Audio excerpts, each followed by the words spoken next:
What is up? Oh, no. My beautiful people.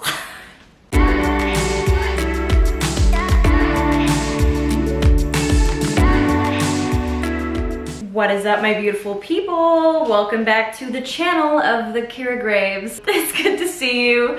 So today I'm bringing back a very old trend. Remember when everyone was doing like the assumptions about me trend? I even did one like in 2019 and I just watched it recently and it reminded me I really needed to make an updated one because first of all it was cringe. Second of all, I didn't like dig into like the juicy questions, you know? So anyway, if you want to go watch that, I will link it somewhere on the screen. Hi Willow. So I asked you guys on Instagram to send me in what your assumptions of me are. If you want to go follow me on Instagram or participate in any further Q&As or video ideas, make sure you follow me on Instagram so that you can participate. Willow.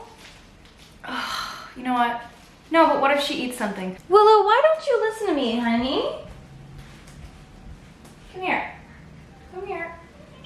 I know. Willow, no, that's my chair. Baby, I'm so sorry, honey. But this is my chair. This is off to a very rough start. If you like this video, make sure you show some love. It really helps out a lot. Give me a thumbs up, comment down below anything you like, and subscribe to my channel if you haven't already. Let's do this. Let's do this. Let's get into the juicy ones. First assumption, you're really shy in real life, like you have problems with human communication, because me too. I'm very much an introvert. I like my time alone. I'm not the best at socializing, and I find that especially since the pandemic, I've gotten even worse at socializing. Even just talking to people in like restaurants or like stores, people who live in my building, like I just can't. I'm so awkward. I don't know why. But I'm not shy. Like I wouldn't say I'm a shy person. Like I'm pretty good at like starting small talk, but the small talk is gonna be awkward. Does that make sense? I would say that's half correct. Next assumption, you were the popular girl in school. No, I was never in the popular crowd. In my schools that I went to, like my elementary schools and my high school, the popular kids were the jocks, but I was never in that like sporty group, so I was never part of the popular crowd, but like I had friends, and I think like people knew me as like that weird drama kid, like the actor, the one that like was on that show. And because I was kind of an actor, a lot of people didn't like me because they thought I was like stuck up and full of myself because I acted and shit, but they didn't know me at all, so like how could they assume that? But anyway, no, I was not the popular kid at all. Next assumption, you were bullied at some point. Yes, I was actually bullied. I was picked on a lot in elementary school just for kind of being like a teacher's pet. I kind of like sucked up to the teachers. I don't think kids liked me because of that, and like I always got really good grades and they were like, oh, Keara, whatever. But it wasn't bullying until this one semester in high school. I got bullied by this girl that I considered my friend. She would just be saying these like snarky comments to me, underhanded comments, and it came across through looks, through tone of voice. It wasn't like direct mean comments, it was underhanded, you know what I mean? But yeah, I would say I was only like kind of bullied by her, and then at other moments like I was kind of just picked on occasionally, but nothing too serious. Next assumption, you're actually kinky. I think kinky can be a lot of different things. I think it can be anything that's not standard vanilla, like I'm into some things that aren't considered vanilla, but I wouldn't say I'm overly kinky. I would say slightly. God, hope my mom doesn't watch this. Oh, this is a great assumption. You are more self-conscious about not shaving than you want to be. I have on and off days. I am not gonna lie to you. The last time I was at the beach with Lauren, the pubes were sticking out. I was self-conscious because there were people around me that were like close to my age, and I felt like they were staring at me. And they probably weren't. They probably couldn't even see from that far away. And even if they did see, it shouldn't be a big deal. But like, I guess I was afraid of what people will think. But other times I do have moments where I'm like, fuck it, I'm gonna own my body hair. So I would say it's like half and half of the time, you know what I mean? Like I go in and out of feeling confident about my body hair. Next assumption, you have never dated a man. That is incorrect. I have dated a boy man, young man. I dated a guy for a year in high school. I also had like a kind of boyfriend for like 1 month at the beginning of high school. But I don't know if that counts. Sure, it counts, whatever. So I guess I've dated two guys.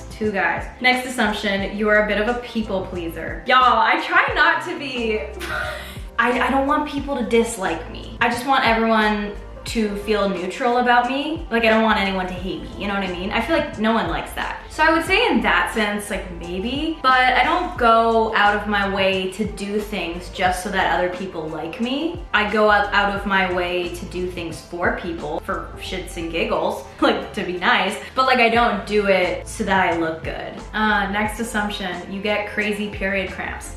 I do, I really do. I've always had really bad period cramps. They're never to the point where like I think I need to go to the doctor, but they hurt a lot. In high school one time, I actually had to go home because my cramps were so bad. I was like in cooking class in grade 11 or 12, and I was like hunching over like the counter, like the cooking station. I was crying on the floor in like the locker area, calling my mom, like, you have to come pick me up right now. Like I can't function.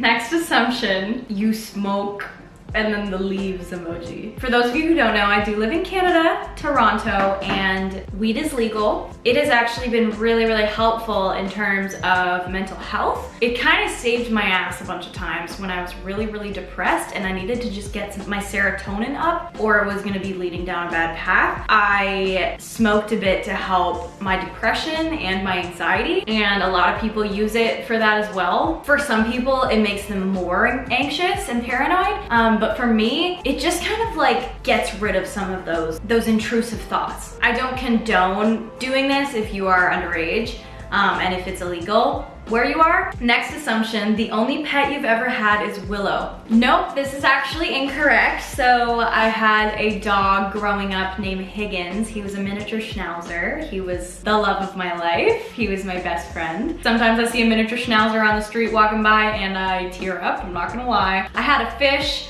named Cedric Diggory. He died very quickly and I don't know why. I definitely jinxed it by naming him Cedric Diggory. Like, what did I think was gonna happen? I had a guinea pig named Ginger, but Willow's my first cat, so it's been a learning curve. I still obviously can't get her to listen to me, so she kind of just does whatever she wants, and I guess that's the whole point of cats, but whatever. Literally, the character Shannon in Kim's Convenience has this same mug, but a cat mug, and I really want it. So if y'all know where to get it, hit me up in the comments. This assumption is so random. You struggle to interpret the time using analog clocks. If you don't know what analog clocks are, they're like the circle clocks that have the... Hello?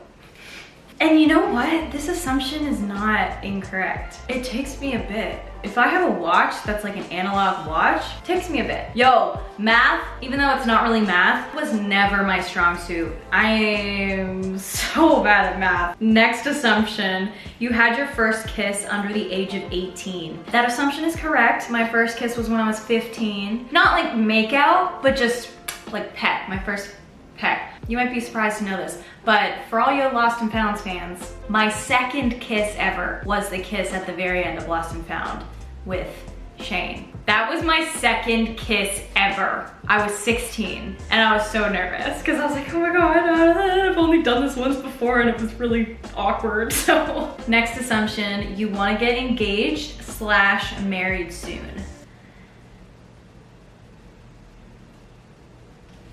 I would very much like that. Okay, we'll do a few more. You grew up well off / rich. No.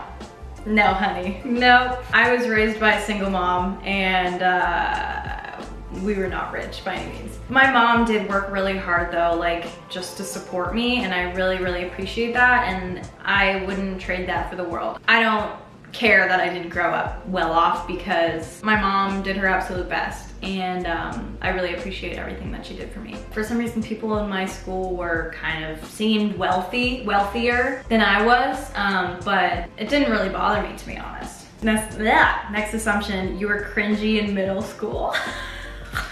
Sorry about this one, but I have a gut feeling. LMAO, love you. Love you too. Yeah, no, I was totally cringy.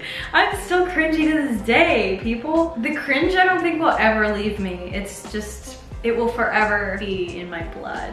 I was cringe even when I first started this YouTube channel. Like, my older videos are so cringe. We'll do one more. We'll do one more. You're actually really insecure. I would say that this past year and a half has been a lot for me, and I definitely think it has lowered my self-esteem a lot in many ways. It has made me less confident. It has made me struggle a lot more with my mental health. And for those reasons, I would say that I'm more insecure now than I was a year and a half ago before this pandy. But I'm working on it. I'm working on, you know, getting back to that place to be more confident. And I want to make a video about this, but like, y'all, don't compare yourself to your pre-pandemic mind or self or mentality, because it's impossible to just be unchanged from everything that happened this last year. It's been really, really difficult for most people financially. It's been really difficult for minority groups. A lot of shit has came out, discriminatory shit, stuff that a lot of people need to heal from. Healing is a really good thing, and sometimes you kind of have to break down in order to get better. Long story short, you know, don't be too hard on yourself if you're not as confident as you were before, or social as you were before, or good at communicating as you were before, or not as confident in your career or yourself or your life. Like, I understand, because I am not at the place I was before. I compare myself to my earlier self a lot, and it makes me feel shitty. So try not to do that. Be proud of yourself for getting through all this. You learned a lot, you grew a lot, and that's gonna make you a better person. So anyway, I just thought I would end off with a little whatever that was. But this was really fun. Thank you for sending in your assumptions. Again, make sure you support this video if you enjoyed it by liking it, commenting down below, and subscribing to my channel. Comment below what you want me to do next. Oh, let's do a hug. We haven't done a hug in a long time. That was nice. Love y'all. See you in my next video.